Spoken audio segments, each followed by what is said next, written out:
fourth quarter of 2023, due to a 6.4% increase in volume, there has been a 6% increase in the value of the fast-moving consumer goods FMCG industry.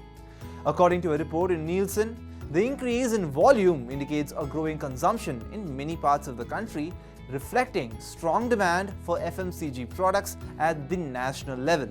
However, during this period, there has been a slowdown in volume growth in rural areas, accompanied by a slight decrease in consumption on a quarterly basis. FMCG companies have also signaled a continuous softening in rural demand. So, what is the expectation for demand from rural areas for FMCG companies in the future?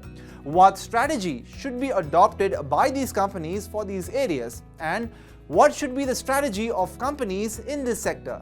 Let's understand all of that in this video. FMCG is the fourth largest sector in the Indian economy. There are three main segments in this sector. Food and beverages account for 19% of the sector, healthcare has 31%, while household and personal care account for the remaining 50%. 55% of the sector's revenue comes from urban areas and 45% from rural areas. FMCG companies do not have high hopes for better demand from rural areas, as despite a decrease in commodity prices and an increase in GDP growth, the income growth of most FMCG companies slowed down in the third quarter of FY24. However, the way various schemes, including MSP, have been implemented for crops by the government and the expenditure being incurred before the elections, there is hope for an increase in rural expenditure. But these companies are not very hopeful about the increase in rural consumption due to election expenditure. In fact, the RBI has predicted a likely slowdown in the domestic FMCG sector in the next 6 months in its March bulletin. On the other hand, strong demand for premium consumer business has also been highlighted, meaning that there is a major shift in this sector where premium products will be sold. The RBI also said in its bulletin that there is a major shift in India's per capita income.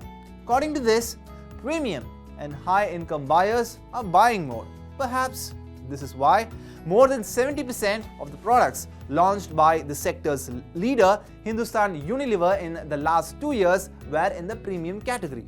Before COVID, FMCG companies were increasing the variety of products on the mid and lower side to attract people to new types of products. However, since premium products are now selling more than mass-level products, will these companies change their strategy? Because now, in urban areas, most goods come online. Perhaps that's why Zomato CEO Dipinder Goyal recently said that Blinkit will become bigger than its parent company Zomato in a year. This is because people may or may not order food from outside, but they will definitely order other food items. In view of all of this, will FMCG companies change their model? Will growth and demand in rural areas remain limited? Well, according to share market expert Ambarish Baliga, RBI's bulletin indicates a gap between lower-level FMCG products, especially rural and premium products. In other words, this indicates a growing income divide between the rich and the poor. FMCG companies have already reduced the price and weight of their bridge pack along with a low entry-level pack to make it attractive. FMCG companies will continuously focus on large product baskets, that is, specific pockets where demand has been strong. This could put initial pressure on margins, but hope is a common election. During this time, expenditure increases, and which will have a positive impact on the FMCG sector. If the monsoon remains normal this year, an increase in rural demand could be seen. But the most important question is, given this shift, how should FMCG companies now prepare their strategies? Baliga says that the FMCG sector has given a return of 19% in the financial year 2024. Most of this performance was from beverage shares. Expectations are high for good performance from other shares in the sector next financial year. In the long term, there is hope for improvement in companies' blended margins through premiumization and with the expectation of improvement in demand at the lower level, there is hope for good growth in revenue and profits. From a one-year perspective, investments can be made with a target of 525 rupees in ITC, 2,850 rupees in HUL, and 640 rupees in Dabur, and that's what his suggestions are.